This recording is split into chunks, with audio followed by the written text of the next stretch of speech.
In this video, I will talk about Season 6 of Buffy, Slayer of the Vampires, and how the appreciation for this season has grown in the last years. Also, there is a warning. The beginning of this video is quite slow and poorly edited. But I hope somebody will watch till the end of this video. Keep me company. You've been in the bathroom for the past 3 hours. What are you doing? Entertaining and educating. Well, why can't you just masturbate like the rest of us?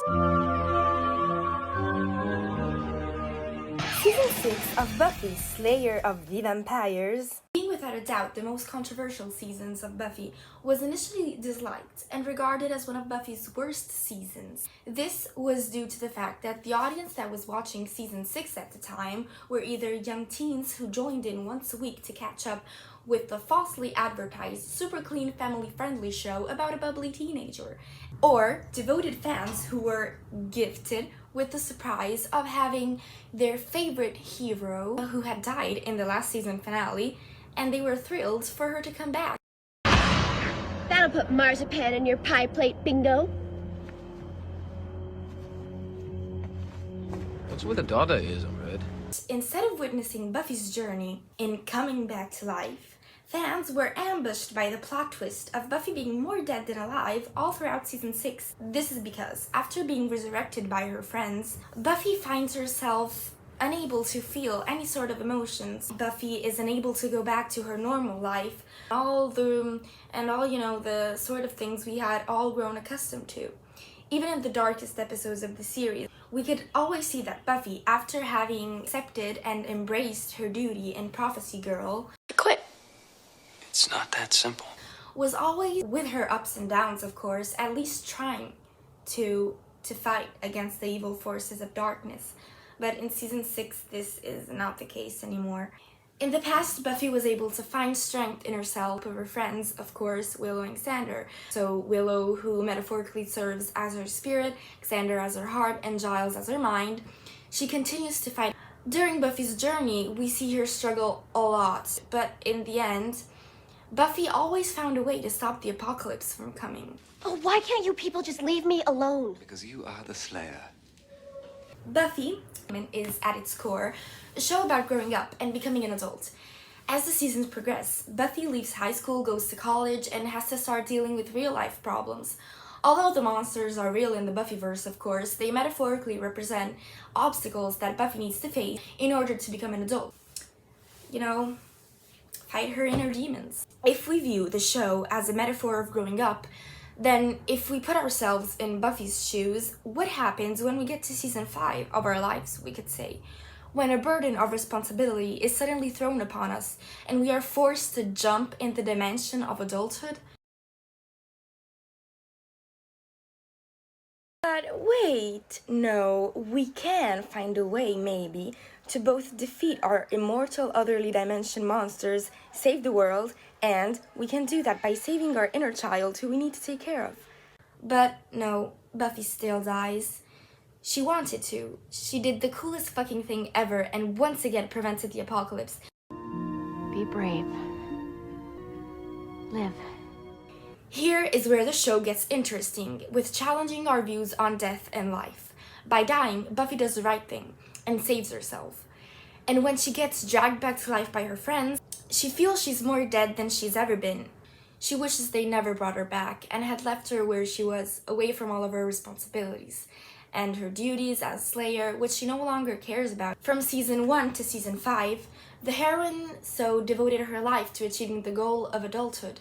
And once she got that, she was basically like, this sucks. And once she gets flooded with life's real problems, Buffy disconnects herself from reality and everything that surrounds her, basically. She can't feel any sort of emotions. She touched the fire and it freezes her. Buffy disconnects herself from the reality that surrounds her, initially even blaming her detachment from reality to her friends that brought her back wrong. It's not her fault. She's magically incapable of feeling any sort of emotion. It's her friend's fault. You'll get along. The pain that you feel You only can heal by living. This emptiness is what eventually leads Buffy to desperately crave and seek any sort of excitement in this life that she has now been gifted with, which she did not want at all. At this point, wanting to feel anything but numbness and even hating herself for not being able to go back to the way she was before. Hence, the beginning with a physical relationship with Spike is just a way to destroy herself and harm herself in other ways, to feel guilty of what she's doing.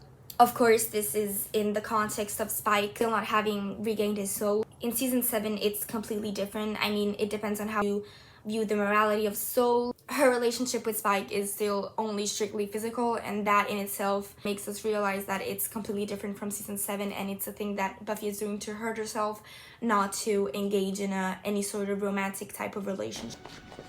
Hey, Buff. Need a hand? No thanks. I'm good.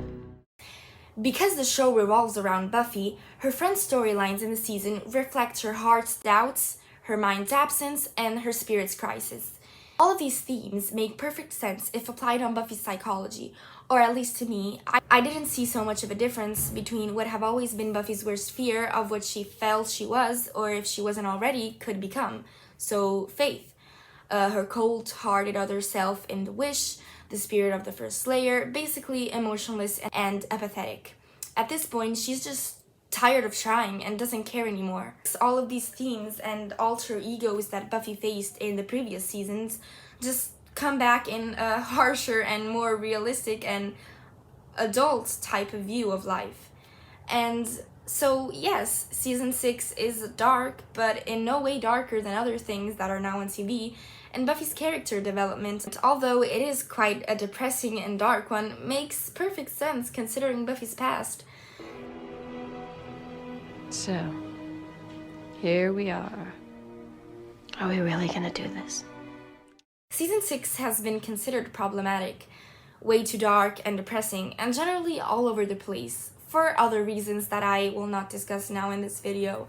And being a fan of Buffy for a while, before its recent adding on streaming services, I remember season 6 being my favorite season, and being angry at the world and other people that watch it when I saw that it had gotten a lot of hate over the years, and was even considered as Buffy's worst season, even worse than season 1, which is the only Buffy season that I don't absolutely love. Sue me, but I think it's kinda bad. But recently, many people have rediscovered Buffy, also through, Amazon Prime and stuff that have also, social media, memes, stuff. Sarah Michelle Gellar is still an icon. But recently, many people have expressed their love and appreciation for the season and started defending it online. Many articles also stating that it's Buffy's most important season. People saying how the season helped them get through a very dark period. And what I found very interesting, many people that had seen this season in the past and hated it rewatched it having now grown up like 20 years later and now love it. This was interesting to me because I just love the fact that a show can change and grow on you as the time progresses. As you grow, the characters grow, and you start to understand things and view things in a different perspective than you could have before. Buffy the Vampire Slayer is a show about growing up. And the reason that the show has aged well, it still has its cringy moments, but due to the rising of popularity of cringe and nostalgia, many teens have rediscovered this show and appreciate season 6 as it isn't nearly as dark or depressing as many things that are available today. And all the angsty teens can now resonate with Buffy's absence in season 6, and many people who watched Buffy while it aired, who couldn't appreciate or relate to it at the time and hated Buffy for being so passive and indifferent, rewatched the season after having grown and experienced other things in life, and now praise the show's depiction of depression, detachment, and feeling of everything falling apart and you couldn't caring less. This new wave of attachment to season 6 demonstrate how personal and intimate of an experience watching Buffy can be. So you can completely change opinions on the show as the show changes and grows as you do. For example, the first time I watched the show, I hated season 2. I found it way too cheesy and thought it just wasn't for me. But rewatching it years later, I now consider the Angel-Buffy relationship to truly be one of the best love stories ever told. Same thing happened to me with season 4. Years ago, I found the whole season confusing and thought it was a result of lazy writing because I knew the show's writers were busy writing the first season of Angel. But season 4 is the season that I now love rewatching the most. The whole identity crisis post-high school, finding yourself, feeling that your life is essentially pointless, is what makes me enjoy the comedy, which I think is at its best in season 4 even more. So, in conclusion, shows like Buffy are what make me realize the power that TV can have on a person. It's not a journey that ends with a conclusion like a movie. Although a movie can trick us into believing that what we're watching isn't an established story which will reach its already figured out conclusion, they trick you sometimes, giving us an abrupt or unsatisfactory ending, but ultimately it's still just a crafted plot with a beginning, ending, or how you want to call it, conclusion. One of the advantages TV has over film.